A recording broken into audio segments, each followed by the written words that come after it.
হরে কৃষ্ণ। আমরা আছি এখন শ্রী শ্রী অদ্বৈত মহাপ্রভু জন্মস্থানে। আজ মহা তীর্থস্নান,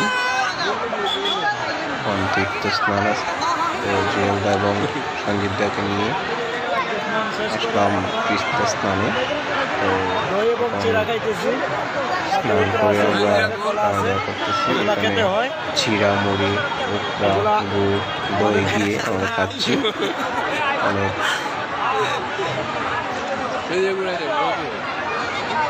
কষ্টের পর আসলাম তীর্থস্থানে। এবছর অনেক লোক সমাগম হয়েছে, প্রায় 5 থেকে 10 লক্ষ মানুষ হবে আশা করা যাচ্ছে।